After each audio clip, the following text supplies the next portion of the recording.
નમસ્કાર, આપ જોઈ રહ્યા છો આઝાદ મીડિયા લાઈવ। કેશોદ સિવિલ હોસ્પિટલમાં સરકાર દ્વારા 10 કરોડનો ખર્ચ કરવા છતાં સુવિધાઓ અપૂરતી।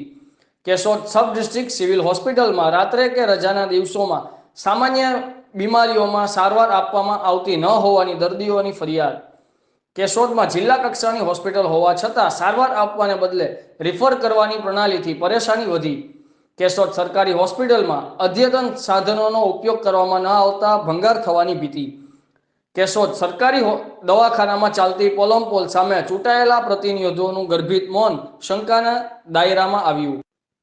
કેશોદ શહેરમાં ધારાસભાની ચૂંટણી પહેલા 10 કરોડના ખર્ચે 75 બેડની અદ્યતન સાધનો સાથે સબ ડિસ્ટ્રિક્ટ હોસ્પિટલનું લોકાર્પણ કરવામાં આવ્યું હતું અને સામૂહિક આરોગ્ય કેન્દ્રમાંથી સબ ડિસ્ટ્રિક્ટ સિવિલ હોસ્પિટલ બની જતા શહેરીજનોને આરોગ્યલક્ષી સુવિધાઓ ઉપલબ્ધ થવાની આશા બંધાઈ હતી।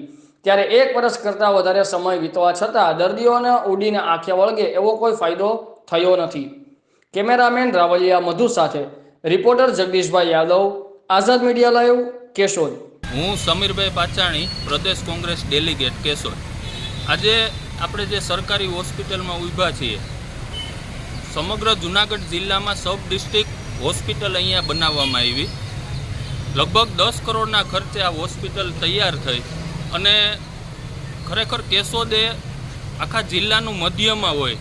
કેશોદમાંથી ધોરીમાર્ગ, રાજ્ય ધોરીમાર્ગ હાઈવે પસાર થતો હોય ત્યારે એક્સિડન્ટ અને ઘણા એવા બનાવો થતા હોય આજુબાજુમાં, જેમની હોસ્પિટલ તરીકે કેશોદ એક મધ્યસ્થ ગણાય। એટલા માટે અહીંયા લોકોની અને દર્દીઓની આવક જાવક વધારે હોય। ત્યારે અવળા મોટા ખર્ચે આ હોસ્પિટલ બનાવી છે, તેમ છતાં અહીંયા ડૉક્ટરી સ્ટાફ જે આજે વર્ષ, 1.5-2 વર્ષ થઈ ગયું પણ હજી ડૉક્ટરી સ્ટાફ અપૂરતો છે। અહીંયા ડૉક્ટરોને જે છે એ ખરેખર સારા છે અને ટૂંકામાં હલાવી લે છે, પરંતુ સરકારની બેદરકારીને કારણે અત્યારે ડૉક્ટરી સ્ટાફ ઓછો હોવાને કારણે ઘણા મૃત્યુઓ પણ થઈ રહ્યા છે। અહીંથી ને ડૉક્ટરો ઓછા હોવાને કારણે અહીંથી રિફર કરવામાં આવે છે, ત્યારે દર્દીઓ જાનના જોખમે રિફર થઈ અને બીજે જાય ત્યાં સુધીમાં દર્દીઓનું મૃત્યુ થઈ જાય છે।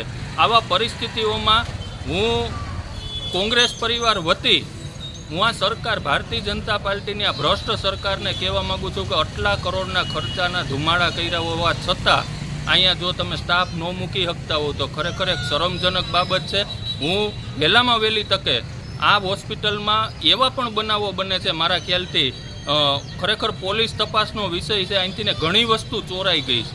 સ્ટાફને તો બિચારામને કાંઈ ખબર ન હોય, પણ રાતની સુવિધા, ચોકીદારી પણ અહીંયા પોલીસને આપવી પડે।